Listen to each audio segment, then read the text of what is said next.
Everyone was called by name, except me. Danny blinked and leaned closer. "I'm sorry," he said gently. "What did you say?" The girl looked up at him. A small violin case rested across her lap, and both her hands held it carefully, as if it were something that could break. "Everyone was called by name," she repeated. "Except me." Daniel glanced toward the stage. The talent showcase at Ridgeway Academy was still in full swing. On stage, a boy was finishing a piano piece. Daniel looked back at the girl. "Hold on," he said quietly. "How do you know everyone was called?" The girl lifted the folded program from her lap. "I counted," she said. Daniel raised his eyebrows. "You counted?" She nodded seriously. "There are 16 performers," she explained. "I checked the list." Her finger pointed to the paper. "I listened to every name." Daniel took the program from her small hands. The paper was slightly wrinkled from being held tightly for so long. At the very top of the list, he read, "Annie Johnson Violin Performance." Daniel looked back at her. "You're Annie?" She nodded. "Yes, sir." Daniel looked at the stage again. The MC stepped forward with a practiced smile. "Let's give Ethan another round of applause," she said brightly. More clapping. Then she looked down at her clipboard. "And next up we have..." Another child walked onto the stage. Daniel looked back at Annie. "And they haven't called your name yet?" Annie shook her head. "No, sir. Are you sure it hasn't happened already? Maybe when you stepped out?" Annie immediately shook her head again, more firmly this time. "I've been here the whole time." Daniel studied her expression. There was no confusion in her voice. The stage lights flickered as the next performance began, a young girl singing with a backing track. Annie sat quietly, listening. Then suddenly her eyes shifted past Daniel's shoulder. "Oh," she whispered. Daniel turned slightly. The MC was walking down the side aisle, carrying a clipboard and speaking quietly to one of the stage assistants. Annie stood up quickly, clutching her violin case. She stepped toward the woman politely. "Excuse me, ma'am," Annie said. "Karen Mitchell." The MC slowed but didn't quite stop. Annie spoke clearly. "My name is Annie Johnson. I think I'm first on the list. Could you please check when it's my turn to perform?" Karen barely glanced down. Her smile stayed fixed in the polite expression adults sometimes use when they want to end a conversation quickly. "We're in the middle of the program right now," she said. "Go back to your seat and wait." But Karen was already moving again. "We'll call you if needed," she added dismissively as she walked past. Annie stood still for a moment. Then she slowly returned to her chair beside Daniel. The girl sat down again and placed the violin case back on her lap. For a few seconds, she said nothing. The singer on stage finished her performance, and the audience clapped warmly. Daniel watched Annie carefully. Finally, she turned toward him again. Her voice was quiet but certain. "You see?" Daniel leaned slightly closer. "What do you mean?" Annie pointed to the program. "They keep calling everyone else." Another name was announced on stage. A boy ran forward holding a trumpet. Annie looked at Daniel again. "I told you," she said. "They called everyone." She paused. "Except me." Daniel looked down at the program again. His eyes moved slowly across the page, and that's when he noticed it. Across Annie Johnson's name, right at the top of the list, someone had drawn a line. Daniel's jaw tightened slightly. He glanced back toward the stage. The trumpet performance had begun. Parents were smiling again, completely unaware of the small conversation happening just a few rows away. Daniel looked back at Annie. "How long have you been waiting?" he asked. Annie thought for a moment. "A long time." Her mother, sitting beside her, spoke quietly. "We got here early," she said. She didn't want to miss her turn. Daniel looked at the woman. "You're her mother?" "Yes," she said. "Angela Johnson." Daniel nodded. "Daniel Whitmore." Angela's expression shifted slightly as she recognized the name, but Daniel's attention had already returned to the program. The red line across Annie's name bothered him more than he expected. He crouched slightly so he could speak directly to her again. "You brought your violin because you practiced for this, right?" Annie nodded. "Yes, sir." "And you were ready to play tonight?" Another nod. Daniel closed the program slowly. On stage, the trumpet player finished his song, and the audience clapped again. The MC stepped forward with her microphone. "And next we have..." Another name. Another child. Daniel looked down at Annie. She was watching the stage carefully, still waiting, still believing her name might come next. Daniel felt something inside him settle into place. Not anger, a decision. He stood slowly, then he handed the program back to Annie. "Well," he said calmly, looking toward the stage again. Let's find out why. Daniel Whitmore remained standing for a moment after handing the program back to Annie. And that was wonderful, Karen Mitchell said into the microphone. Let's hear it again for Daniel Brooks. More applause filled the auditorium. Karen glanced down at the clipboard in her hand. And next we have Sophia Langley performing a ballet piece. A young girl hurried onto the stage in pink slippers. Music began to play softly through the speakers. Daniel's attention, however, had moved away from the stage. He looked down at Annie again. The girl had not moved. She sat very straight in her seat, violin case resting across her lap exactly as it had been for the past hour. The only difference now was the quiet way she watched the stage, not with excitement, with patience, the kind of patience that didn't belong on a girl's face. If this moment touched your heart, please take a second to like this video, share your thoughts in the comments, and tell us where you are watching from. And if you believe every child deserves a fair chance, subscribe to the channel, and stay with us for more stories that remind us why kindness and justice still matter. Daniel leaned slightly closer. You're still waiting, he said quietly. Annie nodded. Yes, sir. You really think they'll call you soon? Annie considered the question seriously. They should, she said. My name is First. Her mother, Angela Johnson, offered a small, tired smile beside her. She practiced for 3 weeks, Angela said gently. Every evening after school. Annie glanced quickly toward her mother, embarrassed by the attention. Daniel smiled faintly. What song are you playing tonight? He asked. Minuet number 3, Annie answered. The name surprised him. That's not easy, he said. Annie shrugged lightly. My teacher says if you play it slowly first, it becomes easier. Daniel chuckled quietly. That's good advice for a lot of things. On stage, the ballet performance ended with a small spin and a bow. Applause again. Karen Mitchell stepped forward. Beautiful work, Sophia. Daniel's eyes returned to the program again. 16 performers. They had already passed the halfway point, yet Annie had never been called. He looked back toward the stage assistant standing near the curtain. The woman held a headset and occasionally whispered instructions to students waiting backstage. Daniel noticed something else. Near the curtain stood a girl holding a violin. She looked about 8 years old, blonde hair tied neatly in a ribbon, a confident posture. The girl spoke quietly to Karen Mitchell as the MC stepped off the stage during the applause. Karen bent slightly toward her. Daniel saw the resemblance immediately. Same eyes, same smile, mother and daughter. Angela noticed Daniel looking. That's Lily Mitchell, she said quietly. The host's daughter? Angela nodded. She's performing violin tonight too. Daniel glanced back down at Annie's program, then back to Lily, then again at the red line drawn across Annie Johnson's name. Something about the situation settled uncomfortably in his mind. Another performance began. A boy singing a country song. Parents clapped along softly. Daniel leaned down again. Annie, he said gently. Yes, sir. If you were called next, would you still want to play? The question surprised her. She looked down at her violin case, then back up. Yes. No hesitation. Even after waiting this long? Yes, sir. Daniel studied her face. There was no anger there, no frustration, just the quiet determination of someone who had practiced something carefully and still hoped she might get the chance to show it. Daniel nodded slowly. That's good, he said. On stage, the song ended.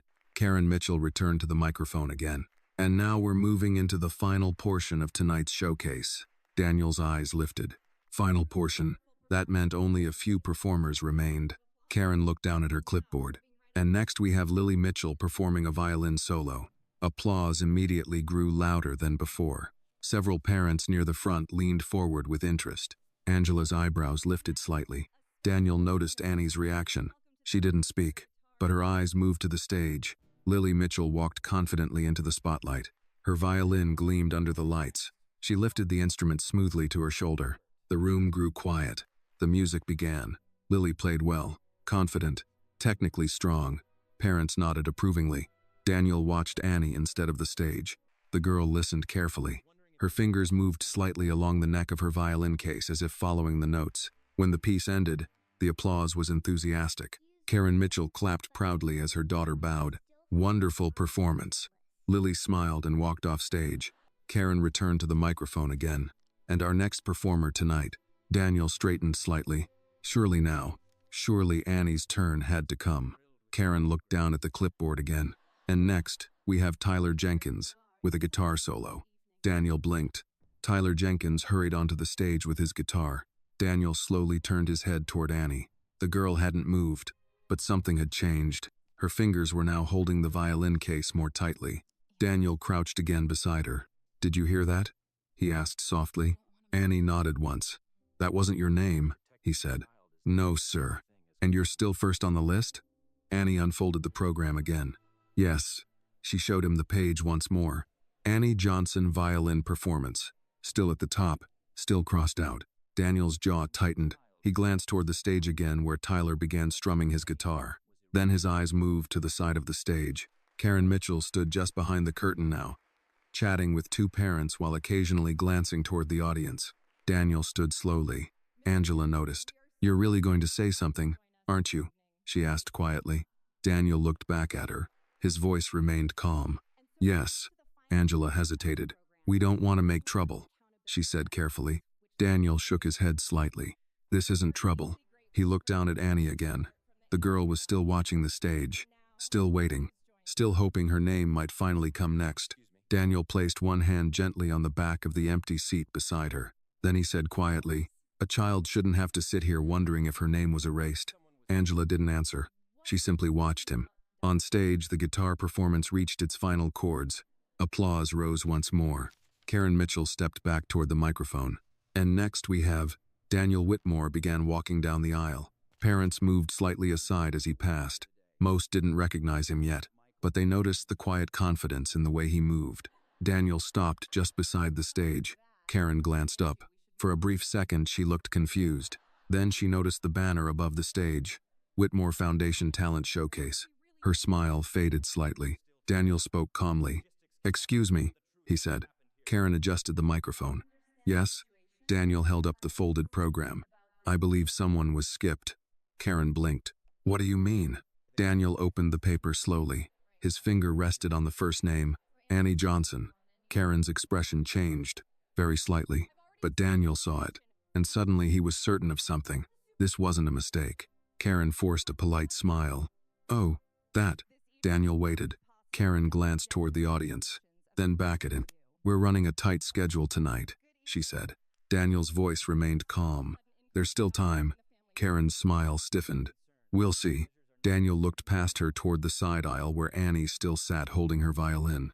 Then he looked back at Karen Mitchell. "We should probably fix this now," he said quietly. The music for the next performer had already begun, but something else had just started too. Karen Mitchell realized the man standing in front of her wasn't just another parent. He was the man whose name hung above the stage, and he was no longer sitting quietly in the audience. Karen Mitchell held the microphone in one hand and the clipboard in the other, but her attention was now completely fixed on the man standing beside the stage. For a brief moment, the practiced confidence in her posture flickered, not gone, just shaken. Daniel Whitmore stood calmly in front of her, the folded program still open in his hand. Behind him, the guitar performance continued. Tyler Jenkins was halfway through his song, strumming nervously under the warm lights while his parents filmed proudly from the front row. But a quiet shift had already begun in the room. People nearby had started noticing. A tall man in a dark jacket speaking directly to the host. Karen forced a smile that looked professional from a distance but strained up close. "Mr. Whitmore," she said carefully. She had recognized him. Of course she had. It was impossible not to. His foundation's name hung across the stage in letters nearly 3 feet tall. Daniel's voice remained calm. "There's still a performer missing." Karen glanced briefly toward the audience, then back at him. "We have a schedule," she replied softly. "These events are very carefully planned." Daniel nodded. "I understand schedules." He tapped the program lightly with his finger. "But the first name on your list never performed." Karen's jaw tightened. Behind them, Tyler finished his song, and the room filled with applause again. Karen immediately lifted the microphone. "Let's give Tyler a wonderful round of applause." More clapping. She looked down at the clipboard again. And next, Daniel spoke quietly, but firmly. "Karen." The use of her name stopped her mid-sentence. The microphone lowered slightly. Karen turned toward him. "Yes?" Daniel held the program open so she could see it clearly. "Annie Johnson." The name hung in the air between them. Karen's eyes flickered toward the paper for a split second. Then she gave a quick, dismissive shrug. "Oh, that." Daniel watched her carefully. "Oh, that?" he repeated. Karen leaned slightly closer to him so the microphone wouldn't catch her voice. "That student will perform later," she said quietly. Daniel glanced toward the stage. "How much later?" Karen didn't answer. Instead, she stepped forward and spoke into the microphone again. "And next we have Emma Clark performing a vocal solo." A girl hurried onto the stage. Music began, but now several parents were looking away from the performance. Their attention had shifted to the quiet conversation happening near the stage. Daniel looked back at Karen. "You told her to sit down and wait." Karen's smile thinned. "I manage the order of performers." Daniel nodded slowly. "Yet the printed order says she goes first." Karen crossed her arms slightly. "Sometimes adjustments are necessary." Daniel studied her expression. Then he asked the question directly. "Why was Annie Johnson removed?" Karen's eyes hardened. "She wasn't removed." Daniel raised the program again. The red line across Annie's name was impossible to miss. Karen followed his gaze. For the first time, she seemed irritated. "That marking doesn't mean anything." Daniel didn't respond immediately. Instead, he glanced toward the audience. Across the room, Annie still sat in the same chair, the violin case, still resting carefully across her lap, still waiting, still watching the stage, still believing her turn might come. Daniel turned back to Karen. "She's been sitting there for over an hour." Karen shrugged. "There are many students tonight." "That's not an answer." Karen's voice cooled. "Mr. Whitmore, with respect, this is a school event. These situations are handled by staff." Daniel tilted his head slightly. "Yes," he said. "They should be." The singer finished her song. Applause rose again. Karen quickly stepped forward to the microphone. "Beautiful performance." But now the audience's attention was divided. Several parents in the nearby rows had begun whispering. One man leaned toward his wife. "Is that Whitmore?" His wife squinted toward the stage. "I think it is." Karen shuffled her papers again. "And next we have..." Daniel stepped slightly closer. The microphone picked up his voice this time. "Before the next performer," he said calmly. Karen froze. The room grew noticeably quieter. Parents turned in their seats. Daniel's tone never rose, but there was a firmness in it that was impossible to ignore. "There is one name that hasn't been called." Karen lowered the microphone slowly. Her eyes flashed. "Mr. Whitmore," she whispered sharply. "This is not the time." Daniel glanced at the banner above the stage. "Whitmore Foundation Talent Showcase." Then he looked back at her. "It seems like exactly the time." Karen's voice dropped further. "You're interrupting the program." Daniel shook his head slightly. "No." He turned his head and looked toward the audience again. "Your program interrupted someone else." Karen followed his gaze. Her eyes landed on Annie.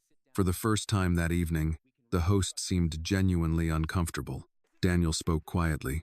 "She asked you about her performance." Karen didn't reply. "She told you her name." Still silence. "And you told her to wait." Karen's lips pressed together. The singer's applause faded completely now. The auditorium had grown unusually still. Even the students backstage were peeking around the curtain to see what was happening. Karen tried once more to regain control. She lifted the microphone again. "Let's continue with our next." Daniel gently reached out and lowered the microphone. The movement wasn't aggressive, just decisive. The audience gasped softly. Karen stared at him. "You can't do that." Daniel's voice remained calm. "I think I can." Karen folded her arms. "You're making a scene." Daniel glanced around the room. Rows of parents watching, teachers whispering near the side doors, children peeking from backstage. Then he looked back at her. "No," he said quietly. "You made the scene." Karen's expression darkened. "What exactly do you want?" Daniel pointed toward the back row. "I want you to call her name." Karen followed his gaze again. The girl with the violin. Still sitting. Still waiting. Karen exhaled slowly. "You don't understand how these events work." Daniel's eyes sharpened slightly. "Then explain it to me." Karen hesitated. For the first time, she seemed unsure what to say. Daniel didn't raise his voice, but when he spoke again, the entire room heard it. "Because from where I'm standing," he held up the program once more. "It looks like someone erased a child." The silence that followed was heavier than any applause, and every person in the auditorium now understood something unusual was happening. Daniel Whitmore had stopped the show, and he wasn't finished speaking. For a few seconds after Daniel Whitmore finished speaking, no one in the auditorium moved. The silence had a strange weight to it. Parents who had come expecting a simple evening of music and applause now found themselves leaning forward in their seats. Some lowered their phones, others glanced at the stage, then at the banner above it, then back at the man standing beside the microphone. Karen Mitchell felt every pair of eyes in the room. Her posture stiffened. "This is inappropriate," she said under her breath. Daniel's expression didn't change. "What's inappropriate?" he replied calmly, "is letting a child believe she was invisible." Karen tried to keep her voice steady. "You're misunderstanding the situation." Daniel tilted his head slightly. "Then help me understand." Karen hesitated. Behind them, a stage assistant whispered nervously into her headset. A few students backstage had gathered near the curtain, peeking through the gap to see what was happening. The program had stopped, and everyone knew it. Karen exhaled slowly. "There are many students tonight," she said. "Sometimes adjustments need to be made." Daniel nodded once. "I'm sure they do." He lifted the program again. "But adjustments don't usually involve crossing out the first name on the list." Karen's eyes flickered again toward the red line. Then, she looked toward the audience. Whispers had begun spreading through the room. "What's going on? Who's Annie Johnson? Why didn't she play?" Karen leaned toward Daniel again. "You're making this larger than it needs to be." Daniel glanced toward the back of the auditorium. Annie was still sitting in the same chair. Her violin case rested carefully across her lap. But now she wasn't watching the stage. She was watching him. Daniel looked back at Karen. "She's been waiting this entire time." Karen's voice hardened. "And now she can wait a few more minutes." Daniel shook his head slowly. "No." Karen's patience snapped slightly. "You're interrupting the event." Daniel spoke quietly. The event interrupted her. Karen stared at him. "You're not the one running this program." Daniel looked up at the banner again. "Whitmore Foundation Talent Showcase." Then he returned his gaze to her. "I funded it." Karen's mouth opened slightly. Several parents in the front rows murmured as they heard the exchange. Daniel's tone never changed. "And I didn't fund it so children could be quietly erased." Karen crossed her arms. "You're overreacting." Daniel gestured toward the stage. "No," he said. "I'm correcting something." Karen hesitated. The situation was slipping out of her control, and she knew it. Parents were now fully focused on the stage. Even the students waiting backstage had stopped whispering. Daniel stepped slightly closer to the microphone. His voice carried easily through the auditorium. "There's a young musician here tonight," he said. Every head turned. She arrived early. She practiced for weeks. Annie's mother sat frozen in her seat. Daniel continued. "And somehow, her name disappeared from the program." Karen stepped forward quickly. "Mr. Whitmore." Daniel raised one hand calmly. "Karen," he said quietly. "Let's solve this the simple way." Karen stared at him. "What way is that?" Daniel looked toward the back row again. Then he spoke clearly. "Call her name." Karen's expression hardened. "That's not how competitions work." Daniel answered immediately. "No." He paused. "That's how fairness works." The room remained silent. Karen looked toward the judges' table. They avoided her eyes. She glanced toward the teachers standing along the wall. None of them spoke. Daniel waited. He wasn't smiling. He wasn't angry. He was simply standing there. And that calm patience somehow made the moment even heavier. Karen realized something important then. If she refused now, the room would remember. Every parent, every student, every teacher. She inhaled slowly. Then she reached for the microphone. Her voice sounded tighter now. "There appears to have been a scheduling oversight." Soft murmurs moved through the audience. Karen flipped through her clipboard again. Then she read the name. Annie Johnson. Annie froze in her seat. For a moment she wasn't sure she had heard correctly. Her mother squeezed her hand. "Go," Angela whispered. Annie stood slowly.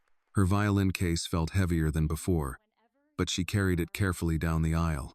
As she walked toward the stage, people began clapping. Not loud applause, but warm, encouraging. The kind of applause adults give when they realize something important almost went wrong. Daniel stepped aside so Annie could reach the stairs. She climbed onto the stage. The lights seemed brighter from up there. Karen stepped back from the microphone. Her smile had returned, but it looked thinner now. "Whenever you're ready," she said. Annie walked to the center of the stage. For a moment she simply stood there, holding the violin. Daniel returned quietly to the aisle and watched from below. The auditorium had grown completely silent. Annie opened her violin case. She lifted the instrument carefully, placed it beneath her chin. Her bow hovered over the strings. For a moment her hands trembled. Daniel noticed. So did her mother.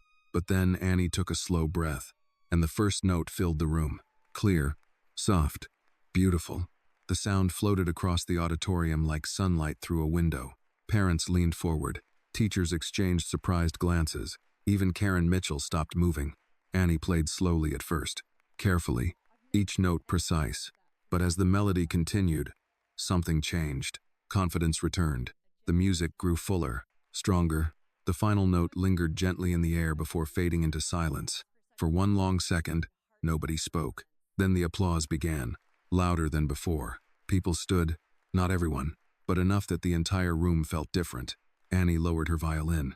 Her eyes searched the audience. She found Daniel. He gave a small nod, not a grand gesture, just quiet approval. Annie smiled, and for the first time that evening, the program finally felt complete. The applause inside the Ridgeway Academy auditorium lasted longer than anyone expected. At first, it was polite, the kind of clapping parents give any child who stands bravely under bright lights. But as Annie's final note faded from the air, something deeper had settled over the room. People had heard the difference. Teachers near the wall exchanged glances. A few parents leaned toward each other. "That girl is good," one man whispered. "Very good," his wife replied. On stage, Annie lowered her violin slowly. Her fingers still rested lightly on the strings, as if the music might continue if she moved too quickly. Karen Mitchell stepped forward again, clapping with a smile that looked carefully reconstructed. "Wonderful performance," she said into the microphone, but her voice carried a stiffness that hadn't been there earlier in the evening. Annie gave a small bow the way her teacher had taught her. Then she carefully returned the violin to its case and walked off the stage. The applause continued as she descended the steps. Angela Johnson was already standing in the aisle waiting for her. The moment Annie reached her, Angela wrapped her arms around her daughter in a tight embrace. "You did beautifully," she whispered. Annie smiled shyly. "Did I play it too fast?" Angela laughed softly. "No, sweetheart." Daniel Whitmore watched the moment quietly from the side of the aisle. The judges at the front table were still talking among themselves, nodding thoughtfully. Karen Mitchell cleared her throat and turned back to the microphone. "And now we'll continue with our final performers this evening." The program resumed. Another student came forward, then another. But the energy in the room had changed. People were still watching the stage, but every few minutes someone's eyes drifted toward Annie, sitting beside her mother again, the girl who had almost been skipped. Daniel remained standing near the side aisle for a few seconds longer before returning slowly to his seat. As he passed the front row, one of the school administrators leaned toward him. "Mr. Whitmore," the man said quietly. Daniel stopped. "Yes?" "That was unexpected." Daniel gave a small nod. So was the red line across her name. The administrator said nothing. Daniel continued down the aisle. When he reached Annie and Angela, he stopped briefly. Angela looked up. "Thank you," she said softly. Daniel shook his head. "You don't need to thank me." He glanced at Annie. "You already did the hard part." Annie looked down at her violin case. "I was nervous," she admitted. Daniel smiled slightly. "That's part of playing music." Annie looked up again. "My teacher says if you're not nervous, it means you don't care." Daniel chuckled. "That teacher sounds wise." Annie nodded seriously. "She's very old." Angela covered a laugh with her hand. Daniel leaned slightly closer to Annie. "You sounded wonderful up there." Annie's eyes brightened. "Really?" "Yes." He gestured toward the front of the room. "I think everyone else agrees." Annie looked toward the judges' table. Two of the judges were still whispering to each other while occasionally glancing in her direction. Angela noticed Daniel watching them. "What happens now?" she asked. Daniel looked toward the stage where another performance had begun. "Now the program finishes," he said. Angela hesitated. "And the red line?" Daniel's expression grew thoughtful. "I'm still curious about that." On stage, a young boy began a drum performance that rattled the auditorium with energetic rhythm. The audience clapped along, but Daniel's attention had shifted again. He looked toward the side of the stage. Karen Mitchell stood there with her clipboard, speaking quietly to one of the teachers. Her expression looked strained now. The confident host from earlier in the evening had disappeared. Daniel stood slowly. Angela noticed. "You're not done, are you?" she asked. Daniel smiled faintly. "No." Angela sighed gently. "I had a feeling." Daniel stepped back toward the aisle. Annie looked up at him. "Are you going to talk to the microphone lady again?" she asked. Daniel paused. Then he nodded. "Yes." Annie thought for a moment. Then she said something that made him stop. I don't think she likes me. Daniel looked at her carefully. What makes you say that? Annie shrugged. She looked at me like my dog does when he sees broccoli. Daniel blinked. Angela tried not to laugh. Daniel crouched slightly so he was level with Annie again. Sometimes adults make mistakes, he said. Annie tilted her head. Even teachers? Yes. Even principals? Yes. Annie thought about that. Even billionaires? Daniel smiled. Especially billionaires. Annie seemed satisfied with that answer. Daniel stood again and continued walking toward the side of the stage. The drum performance ended in loud applause. Karen Mitchell clapped politely with the audience, but her eyes moved immediately toward Daniel as he approached. This time, she didn't wait for him to speak. Her voice was tight. What now? Daniel stopped beside the curtain. I'm curious about something. Karen, Seehith. Of course you are. Daniel held up the folded program again. This line. Karen's jaw tightened. We've already discussed that. No, Daniel said calmly. You explained that the schedule changed. Karen crossed her arms. That's correct. Daniel nodded. But you didn't explain why. Karen looked past him toward the audience. The program was still running, but she knew the room was no longer focused entirely on the stage. Daniel spoke quietly. Who crossed her name out? Karen didn't answer. Daniel waited. A moment passed, then another. Finally, Karen said, That isn't relevant. Daniel tilted his head slightly. It feels relevant. Karen leaned closer so her voice wouldn't carry. It was a judgment call. Daniel's eyes sharpened. Yours? Karen hesitated.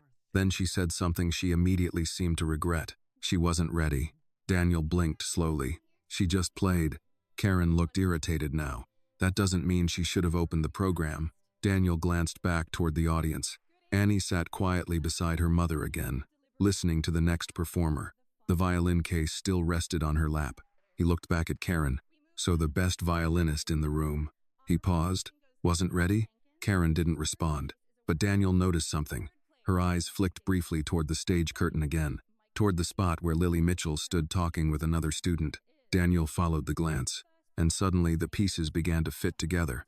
Karen Mitchell's eyes had moved only for a fraction of a second, but Daniel Whitmore noticed. People who spent years building companies learn to notice very small things, tiny hesitations, brief glances, moments when someone looked somewhere they shouldn't. Karen had looked toward the stage curtain. Daniel followed her gaze. Just behind the curtain stood a girl holding a violin. Blonde hair tied neatly in a ribbon. Confident posture. Lily Mitchell, Karen's daughter. The realization settled quietly in Daniel's mind. He didn't react immediately. Instead, he looked back at Karen. She wasn't ready. Daniel repeated. Karen lifted her chin slightly. That's what I said. Daniel nodded slowly. Then he gestured toward the stage where another performance had just begun, a young boy attempting a complicated piano piece and missing half the notes. The audience clapped politely anyway. That student missed 3 chords in the first 10 seconds, Daniel said calmly. Karen shrugged. He's 8. Daniel looked at her again. And Annie? Karen crossed her arms. She's young too. Daniel let the silence stretch for a moment. Then he asked quietly, Who's judging the violin performances tonight? Karen hesitated. A panel. Who selected them? The school. Daniel nodded. And who decided the performance order? Karen didn't answer. Daniel tapped the program again. You did. Karen's patience was beginning to thin. Mr. Whitmore, I've already explained that adjustments were necessary. Daniel tilted his head slightly. Necessary for who? Karen opened her mouth, then closed it again. Daniel's eyes moved once more toward the stage curtain. Lily Mitchell stood there now speaking quietly with one of the judges. The judge leaned closer to listen, nodding with a friendly smile. Daniel looked back at Karen. That's your daughter. Karen's shoulders stiffened. Yes. She plays violin. Yes. And she's competing tonight. Karen exhaled slowly. This is none of your concern. Daniel didn't move. It became my concern when you crossed out Annie Johnson's name. Karen's voice dropped. You're making assumptions. Daniel shook his head gently. No. He gestured toward the stage. I'm observing.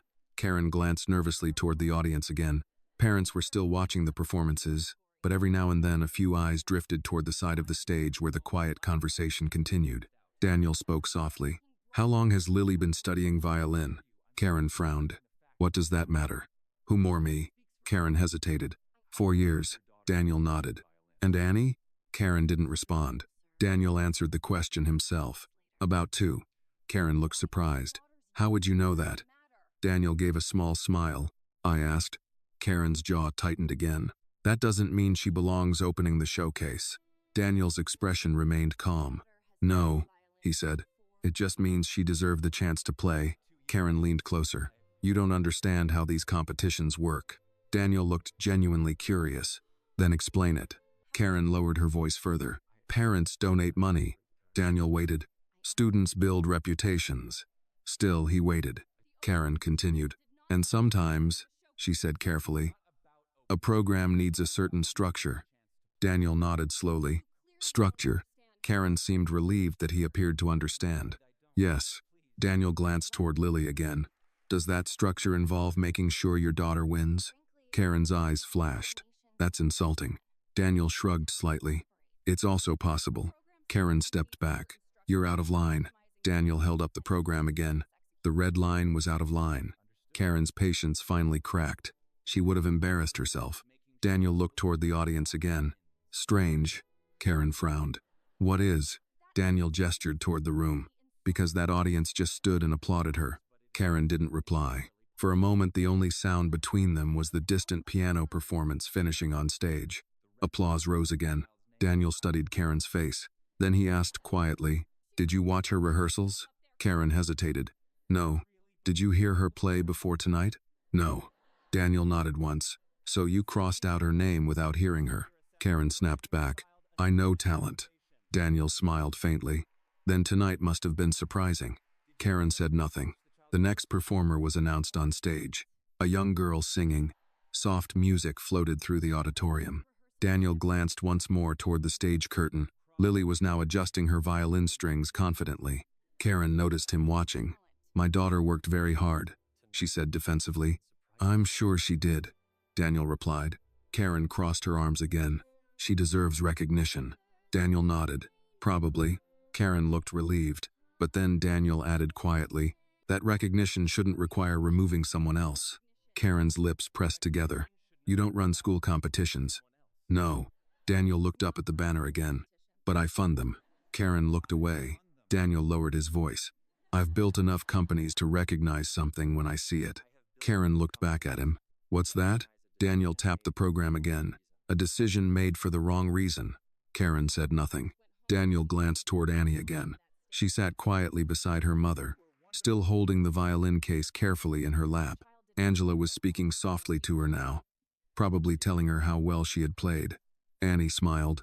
Daniel turned back to Karen. She almost went home believing she didn't belong on that stage. Karen's voice cooled. But she didn't. Daniel nodded slowly. That's true. Karen exhaled. So we're done here. Daniel looked thoughtful. Not quite. Karen frowned. What now? Daniel folded the program carefully and slipped it into his jacket pocket. Now I'm curious about something else. Karen looked irritated. What? Daniel glanced toward the judges' table. They seemed surprised. Karen said nothing. Daniel continued, which means they probably didn't approve removing Annie. Karen's expression stiffened. Daniel nodded slightly. So, the red line came from you. Karen looked away. Daniel's voice remained calm. And now the judges will need to decide something. Karen turned back sharply. What are you talking about? Daniel looked toward the stage again where the final performers were preparing. I'm talking about fairness. Karen laughed quietly.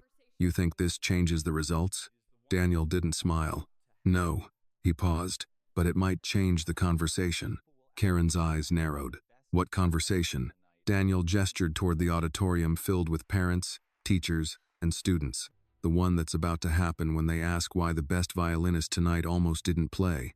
Karen's face went pale. For the first time that evening, she seemed genuinely worried. Daniel Whitmore had not raised his voice once, but somehow the entire direction of the evening had already begun to shift. And Karen Mitchell was starting to realize that the red line she drew across Annie Johnson's name might not disappear as quietly as she expected. The final performance of the evening ended with a soft chord from the grand piano. For a moment, the auditorium held its breath. Then applause rose through the room, warm, appreciative, but tired in the way audiences often become after 2 hours of student performances. Parents stretched in their seats. Programs rustled. Someone coughed quietly near the back row. On stage, Karen Mitchell stepped forward again with her polished smile, microphone in hand.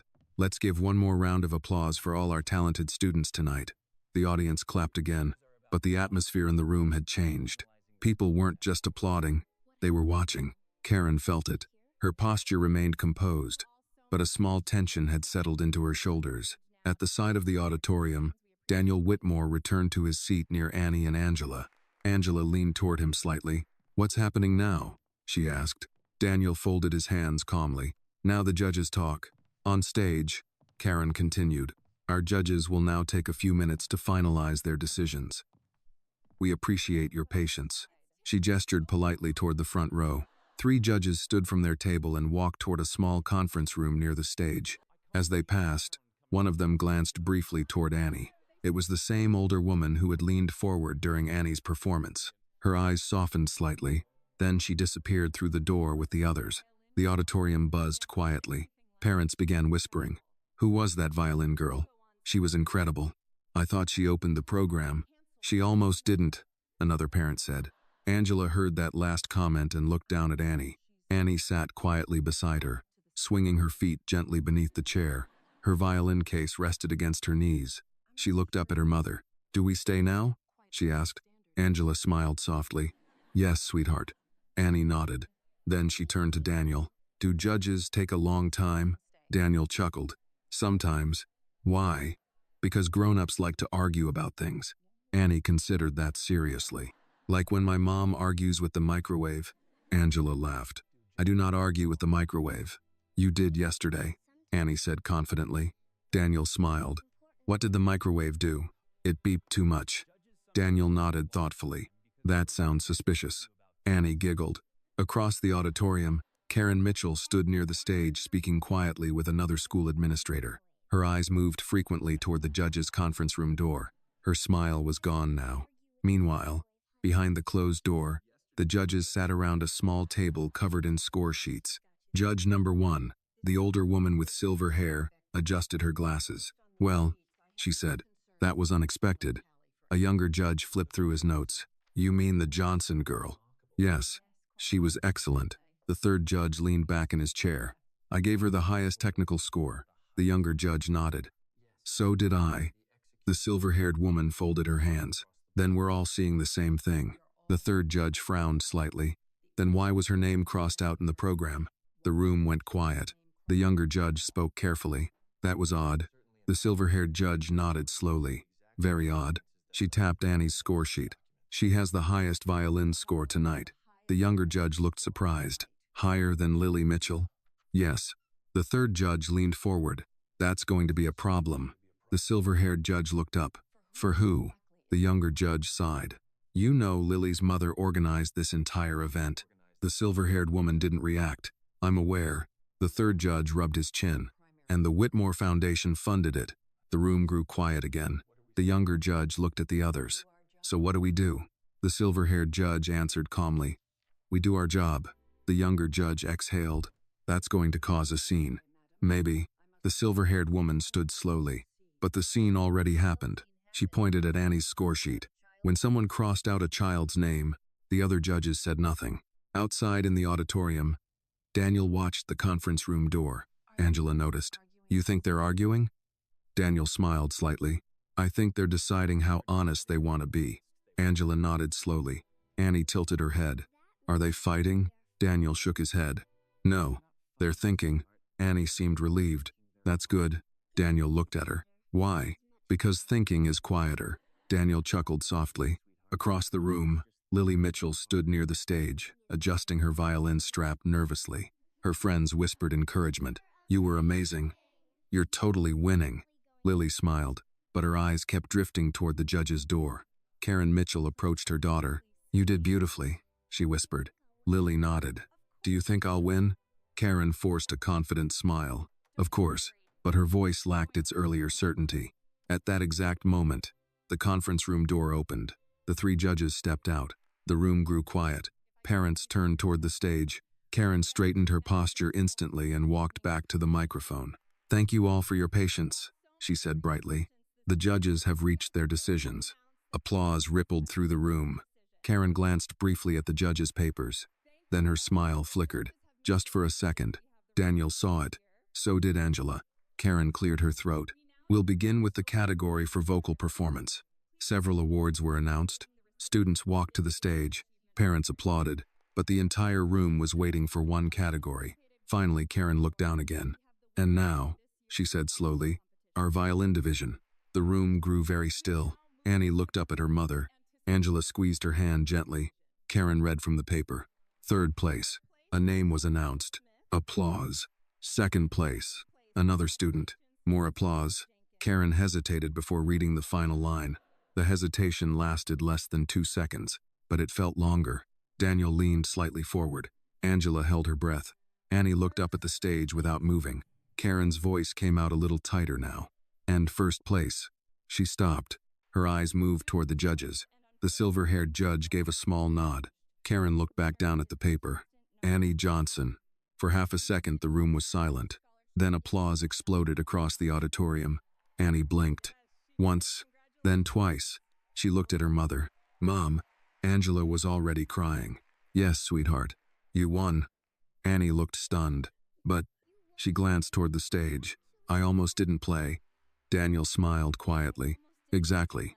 Across the stage, Karen Mitchell forced herself to clap, but everyone in the room could see it now. The red line in the program hadn't erased Annie Johnson. It had only made the truth louder, and the night wasn't finished yet. For a moment after the name was announced, Annie Johnson did not move. The applause around her filled the Ridgeway Academy auditorium like a wave rolling across the room. But Annie remained perfectly still in her chair. She looked up at her mother. Angela wiped her eyes quickly, laughing through her tears. Yes, sweetheart, she whispered again. That's your name. Annie blinked. But I thought. She glanced down at the violin case on her lap. I thought maybe I wasn't supposed to play. Daniel Whitmore leaned slightly toward her. That's the funny thing about truth, he said gently. It has a way of showing up anyway. On stage, Karen Mitchell's smile looked like something made of glass, polished, fragile, and very close to cracking. She clapped along with the rest of the audience as Annie's name echoed through the room. But the applause had changed. Earlier in the evening it had been polite. Now it carried something else. Recognition. Parents were turning toward Annie in their seats. Some smiled warmly. Others whispered to each other, That's the girl. The one who almost got skipped. I heard someone crossed her name out. Angela noticed the whispers. She leaned toward Daniel. People know, she said quietly. Daniel nodded. They noticed. Angela looked uneasy. Is that good? Daniel watched the stage calmly. It usually is. Meanwhile, near the stage curtain, Lily Mitchell stood frozen. Her violin hung loosely at her side. One of her friends whispered beside her. What just happened? Lily didn't answer. Her eyes had moved to her mother. Karen stood at the microphone reading the final announcements, but the confidence that had carried her through the evening was gone. The silver-haired judge stepped forward slightly and leaned toward Karen. Invite the winner to the stage, she whispered. Karen's lips tightened, but she nodded. She cleared her throat into the microphone. And now, she said carefully, we'd like to invite Annie Johnson to the stage to receive her award.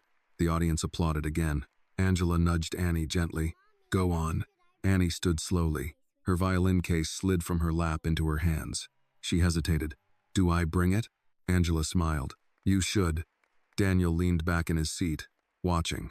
Annie walked down the aisle carefully, holding the violin case like something important, because to her, it was. As she reached the stage steps, a teacher offered her a hand. She climbed up onto the stage under the bright lights. The applause continued. From the audience, Daniel noticed something interesting. The judges were standing now. All three of them. They were clapping. Karen Mitchell handed Annie a small trophy and a certificate. Congratulations, Karen said through her tight smile. Annie looked up at her. Thank you. Then Annie did something that no one expected. She asked a question. Did you hear me play? Karen blinked. The microphone was still in Annie's reach, and the question echoed lightly through the speakers. A few people in the audience chuckled softly. Karen forced a small laugh. Yes, Annie. Annie nodded. That's good. She looked relieved, because Annie Johnson had spent most of the evening believing the adults in charge simply hadn't heard her. The silver-haired judge stepped closer to the microphone. Ladies and gentlemen, she said warmly, I'd like to say something. Karen stiffened, but she stepped aside. The judge placed a gentle hand on Annie's shoulder. This young musician delivered one of the finest violin performances we've seen at this showcase in years. Applause rose again. The judge continued, and talent deserves opportunity. Her eyes moved briefly toward Karen. No matter when that opportunity arrives. The message was polite, but unmistakable. In the audience, Daniel Whitmore smiled slightly. Angela whispered under her breath, "Oh my goodness." Annie simply looked confused. She leaned toward the microphone again. "My teacher says practice is more important than talent." The audience laughed warmly. The judge smiled. "That teacher sounds wise." Annie nodded. "She's very old." More laughter rippled across the auditorium. The tension in the room began to melt, but not everywhere. Near the stage curtain, Lily Mitchell stared down at the floor. One of her friends tried to whisper encouragement. "You were still amazing." Lily shrugged quietly. "I know," but her voice carried something new. Uncertainty. On stage, Annie held the small trophy carefully with both hands. She looked out into the audience until she spotted her mother. Angela waved. Daniel gave a small nod of encouragement. Annie smiled. The silver-haired judge leaned toward her. "Would you like to say anything?" Annie thought for a moment. Then she leaned toward the microphone. "I almost went home," she said simply. The room went quiet. Annie continued. "But my mom said sometimes you have to wait your turn." She paused, then added, "I just didn't know my turn was still coming." The silence deepened. Not uncomfortable, just honest. Angela felt her throat tighten again. Daniel Whitmore's eyes softened, because the child had just said something many adults spent years trying to learn. The judge squeezed Annie's shoulder gently. "And we're very glad you stayed."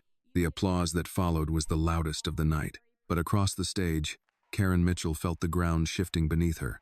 Because the story people would remember from this evening was no longer the showcase. It was the girl whose name had almost been erased. And the more people thought about that red line in the program, the more questions would follow. Daniel Whitmore knew it too. As the applause continued, he leaned toward Angela again. "This part," he said quietly, "is where things usually begin." Angela looked nervous. "Begin?" Daniel nodded slowly. "People start asking why. And once that question began moving through a room full of parents, it rarely stopped." The applause faded slowly, but the feeling it left behind stayed in the room. Parents gathered their coats. Children compared trophies. Teachers began guiding students toward the exits. Yet something about the Ridgeway Academy auditorium felt different tonight. Conversations were starting, and they weren't about music. Near the center aisle, two fathers stood talking quietly. "That violin girl," one said. "Annie Johnson," the other replied. "Right. She was the one with the crossed-out name, wasn't she? I saw it in the program." A woman beside them joined the conversation. "My daughter noticed it too." Another parent leaned closer. "Why would they remove her from the list?" The question floated from one small group to another. Across the auditorium, from row to row, exactly the way questions often travel in communities where people know each other well. Angela Johnson noticed it immediately. As Annie climbed down from the stage holding her trophy, 3 different parents smiled at her. "Beautiful performance," one woman said. "You were wonderful," another added. Annie nodded politely. "Thank you." She walked back toward her mother. Angela knelt and hugged her tightly. "You were brave," she whispered. Annie held up the trophy. "It's heavier than it looks." Daniel Whitmore laughed softly from his seat. "That's usually how trophies work." Annie turned toward him. "Do you have a lot of them?" Daniel thought for a moment. "A few. For violin." "No. What for?" "Business." Annie frowned slightly. "That sounds boring." Angela burst out laughing. Daniel grinned. "You're not the first person to say that." Across the room, the judges were gathering their notes. The silver-haired judge approached Annie. "Young lady," she said warmly. "Yes, ma'am," Annie replied. "You should keep playing." Annie nodded. "I will." The judge smiled. "Good." She glanced briefly toward Daniel Whitmore. Recognition passed between them. Daniel nodded politely. Then the judge walked away. Meanwhile, near the stage curtain, Karen Mitchell stood surrounded by 2 school administrators. Her voice was low but tense. "This is getting out of hand," she said. One administrator rubbed his forehead. "Parents are asking questions." Karen crossed her arms. It was a scheduling adjustment. The second administrator sighed. "Karen, what?" "There's a line through the girl's name." Karen looked irritated. So people noticed." Karen turned toward the auditorium. Parents were indeed talking. Not loudly, but steadily, the kind of quiet conversations that grow stronger the more people repeat them. Karen spotted Daniel Whitmore standing near Annie and her mother. Her expression hardened. He's the one stirring this up. The first administrator shook his head. Actually, Karen, you might have done that yourself. Karen stared at him. What's that supposed to mean? The administrator lowered his voice. When you crossed out the name, Karen didn't respond, because deep down she knew something uncomfortable. He was right. Across the auditorium, Annie sat back down beside her mother and Daniel. She turned the trophy slowly in her hands. Do winners always get these? Daniel nodded. Usually. Annie looked thoughtful. I almost didn't. Angela squeezed her hand. But you did. Annie looked around the room. People keep looking at me. Daniel smiled. That happens when someone does something impressive. Annie frowned slightly. But I just played the violin. Daniel leaned forward slightly. Sometimes that's enough. Angela glanced toward the stage again. Karen Mitchell was still speaking with the administrators. Angela lowered her voice. Do you think she's angry? Daniel didn't look surprised. Probably. Annie tilted her head. Why? Daniel thought carefully before answering. Because sometimes when the truth shows up, it makes people uncomfortable. Annie considered that. Like broccoli. Daniel chuckled. Exactly like broccoli. At that moment, another parent approached Annie. A tall man with gray hair and a Ridgeway Academy jacket. Excuse me, he said politely. Angela looked up. Yes, I just wanted to say your daughter played beautifully. Angela smiled. Thank you. The man nodded toward Annie. You have real talent. Annie smiled shyly. Thank you. Then the man added something that made the air shift again. My wife noticed the program earlier, he said quietly. Angela's smile faded slightly. Oh, the man shook his head. I hope the school explains that. Daniel watched him carefully. So do I, he said. The man nodded. Then he walked away. Angela exhaled slowly. Daniel, yes, this might turn into something bigger. Daniel looked around the room. Parents were still whispering. Teachers were starting to look uneasy. The administrators were now speaking to two board members who had arrived near the stage. Daniel nodded calmly. It probably will. Angela looked worried. I didn't come here to cause trouble. Daniel's voice softened. You didn't. He glanced down at the program still folded in his pocket. The red line did. Annie looked up at him. What red line? Angela hesitated. Daniel answered gently. The one someone drew across your name. Annie frowned. Why would someone do that? Daniel didn't answer immediately. Because sometimes adults make mistakes, and sometimes those mistakes are not accidents. Angela spoke quietly. We don't know yet. Annie nodded. Then she said something simple. Well, they should erase it. Daniel smiled. That would help.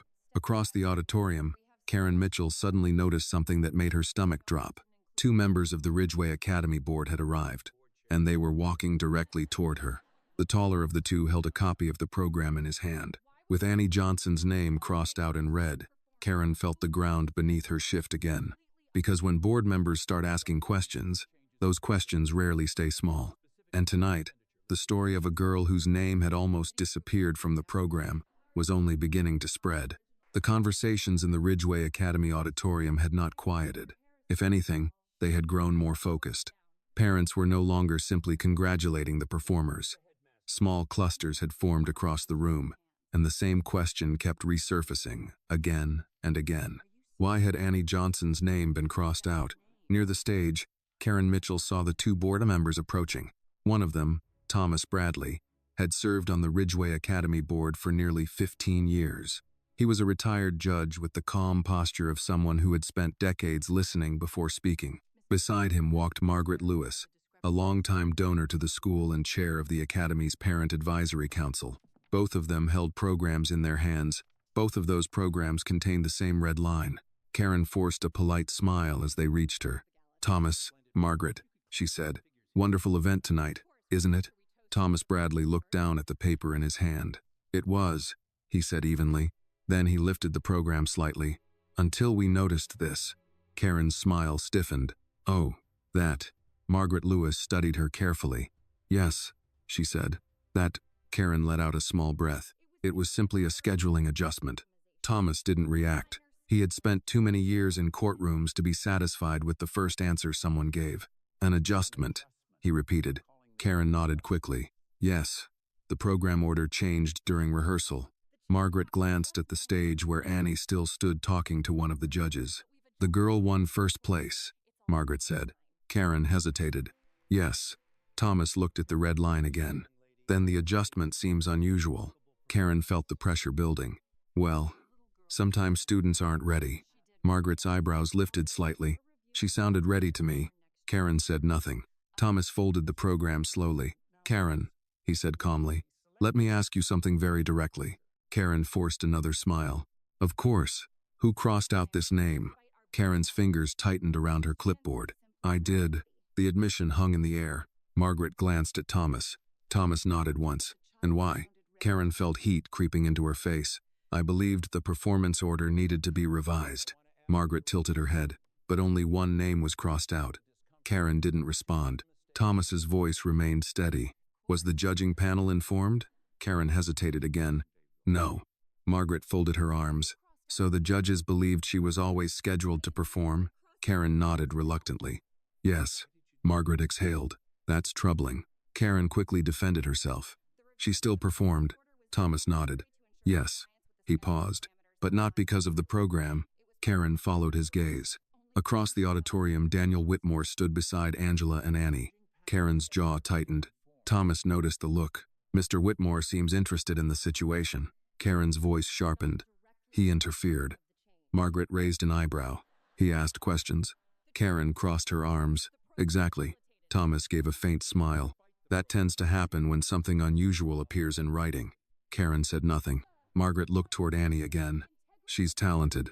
Yes, Karen said reluctantly. Margaret spoke quietly. Then why remove her?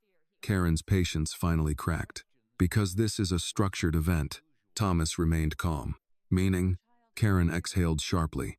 There are expectations. Margaret looked puzzled. Expectations? Karen's voice lowered. Families donate. Students represent the school. Certain performers help maintain our reputation. Thomas studied her face carefully. And Annie Johnson doesn't represent the school well? Karen quickly shook her head. That's not what I meant. Margaret's voice cooled. Then what did you mean? Karen looked toward the stage again. Lily stood there talking quietly with her friends. Karen hesitated. Thomas noticed immediately. You have a daughter in the competition, he said. Karen stiffened. Yes. Margaret's eyes widened slightly. And she plays violin. Karen didn't answer. Because she didn't have to. Thomas Bradley had spent 30 years reading people. The silence was enough. He nodded slowly. I see. Karen's voice grew defensive. That has nothing to do with it. Margaret gave her a long look. Are you certain? Karen didn't respond. Across the auditorium, the silver-haired judge approached Daniel Whitmore. They spoke quietly. Angela and Annie stood nearby. Margaret followed their gaze. The foundation that funded this event belongs to Mr. Whitmore, she said. Thomas nodded. I'm aware. Karen felt a cold weight settle in her stomach. Margaret looked back at her. Karen, do you understand how this appears? Karen tried to answer, but nothing came out. Thomas spoke calmly. A student's name was crossed out without informing the judges. Margaret added, that student then won first place. Thomas continued, and the organizer's daughter was competing in the same category. The silence that followed was heavy. Karen whispered, I was protecting the program. Thomas shook his head gently. No. He looked down at the program again. You were protecting something else. Karen closed her eyes briefly. Across the room, Annie laughed at something Angela had said. The sound carried lightly through the auditorium. Margaret watched the girl for a moment. She seems like a good kid. Karen's voice was quiet now. She is. Thomas folded the program again and placed it in his jacket. This situation will need to be reviewed. Karen looked up quickly. Reviewed? Margaret nodded. Yes. Karen's voice tightened. You're going to open an investigation? Thomas answered calmly. We're going to ask questions. Karen felt the floor shifting beneath her again. But the event is over. Margaret gave a small, firm smile. That's usually when the real conversations begin. Across the auditorium, Daniel Whitmore watched the board members speaking with Karen. Angela followed his gaze. What are they saying? Daniel shook his head slightly. I can't hear. Annie looked up at him. Are they talking about the red line? Daniel smiled. Probably. Annie nodded thoughtfully. Good. Angela looked down at her. Why good? Annie answered simply. Because it shouldn't be there. Daniel looked at her quietly. Sometimes children understood fairness faster than adults ever did. Across the room, Karen Mitchell stood very still as the board members walked away from her, because she knew something now. The red line in the program had been meant to erase a moment. Instead, it had created a much bigger one. And the story of Annie Johnson was no longer just about a violin performance. It had become a question about fairness. And once a school community starts asking that question, it rarely stops. The Ridgeway Academy auditorium had begun to empty. Students carried instruments toward the exits. Parents gathered coats and purses. Teachers stacked folding chairs along the walls. But near the center of the room, the evening was far from over. Clusters of parents still stood talking, and the same quiet question continued moving from group to group. Why was Annie Johnson's name crossed out?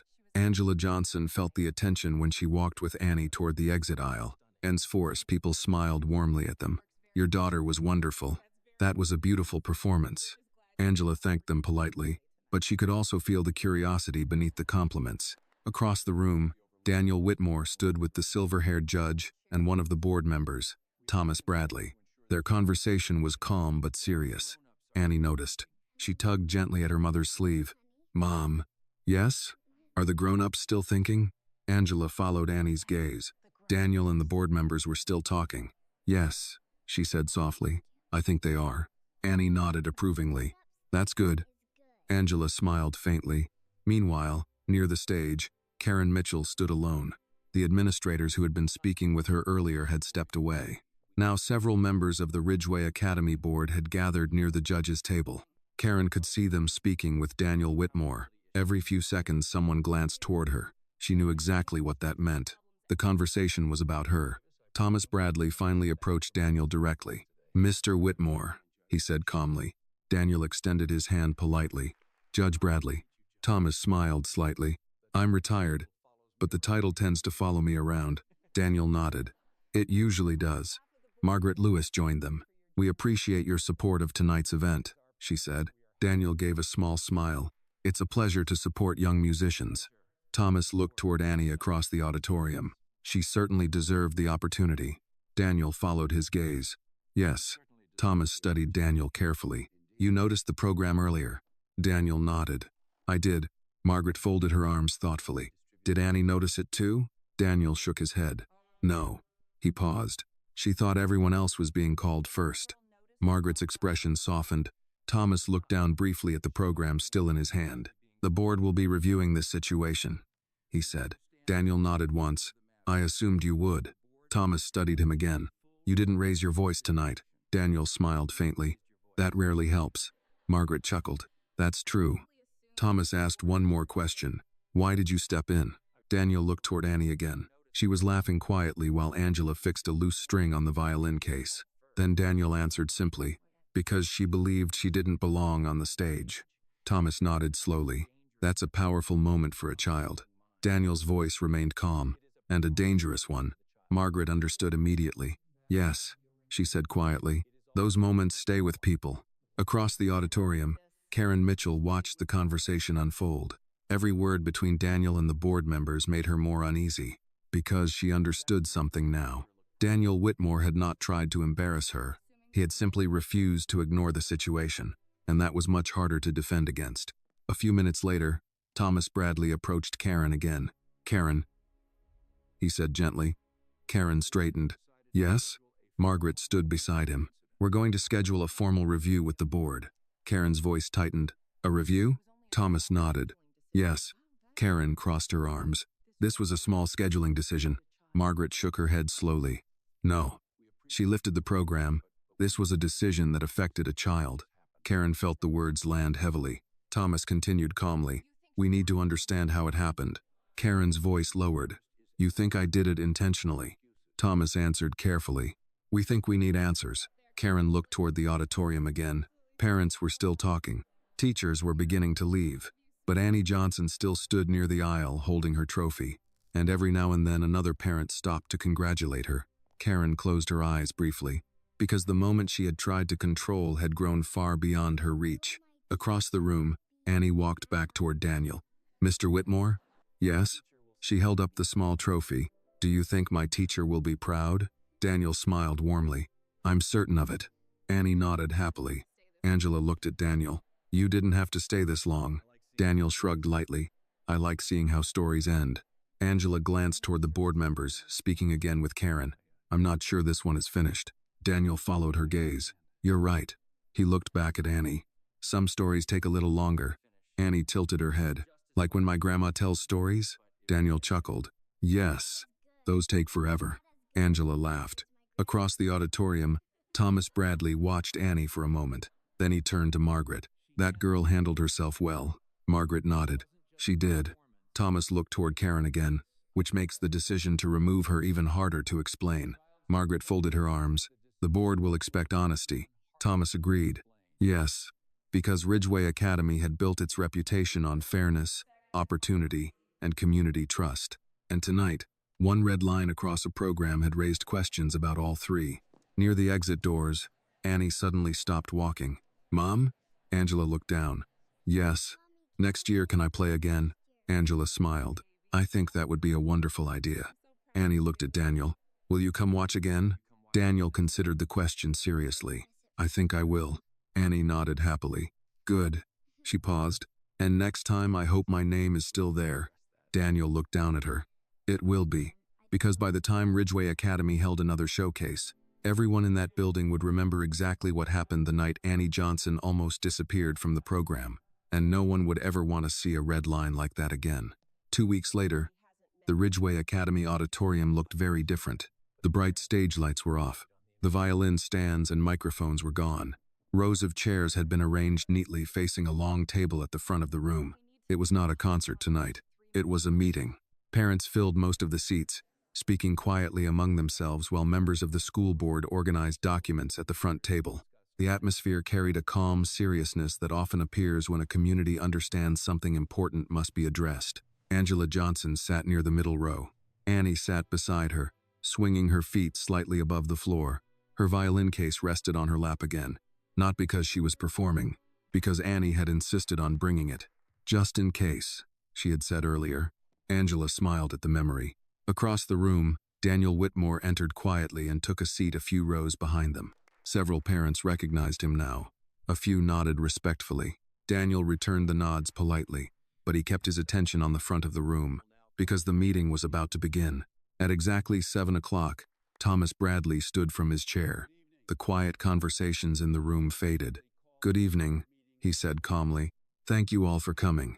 Thomas had the steady voice of someone used to speaking in rooms where people expected fairness. As many of you know, he continued, the Ridgeway Academy Board conducted a review following the Student Talent Showcase 2 weeks ago. Several parents shifted in their seats. They knew exactly what he meant. Thomas lifted a copy of the same program that had circulated through the auditorium that night. The red line was still visible across one name. During that event, he said, a student's name was removed from the printed performance order. The room remained silent. Thomas continued, the board spoke with faculty members, event organizers, judges, and several parents who were present. Margaret Lewis sat beside him, reviewing notes. Thomas glanced down briefly before speaking again. Our findings confirmed that the change was made without informing the judging panel and without approval from the school administration. A few murmurs spread quietly through the audience. Angela felt Annie shift slightly beside her. What's he talking about? Annie whispered. Angela squeezed her hand gently. They're explaining what happened. Thomas looked out across the room.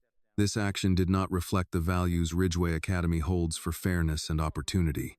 Karen Mitchell sat near the front row. Her posture was straight, but her hands rested quietly in her lap. Thomas continued calmly.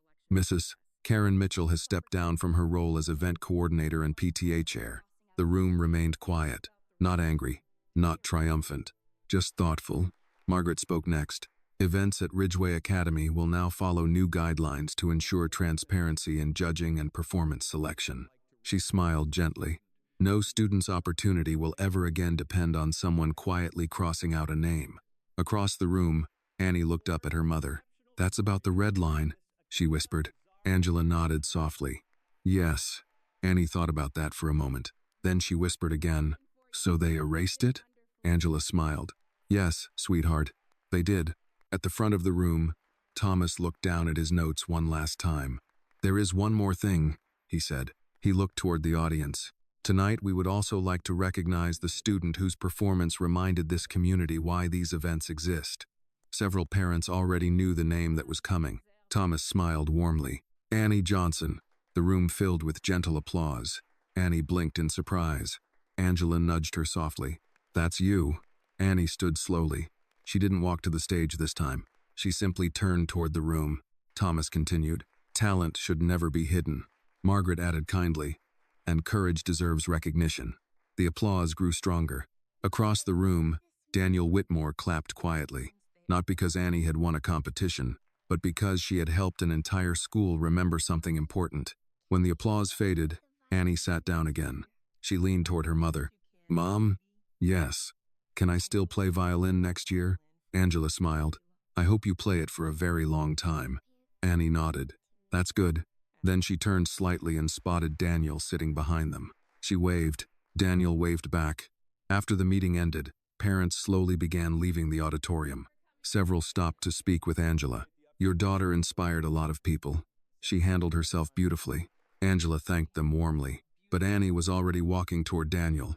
Mr. Whitmore? Yes, Annie. She held her violin case proudly.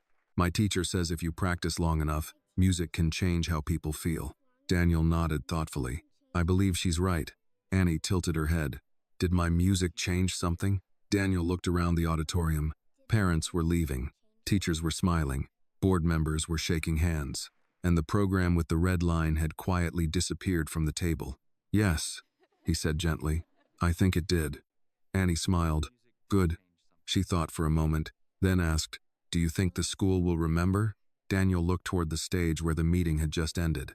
Then he looked back at Annie. I think they will. Because sometimes the most important lessons in a school don't come from a classroom.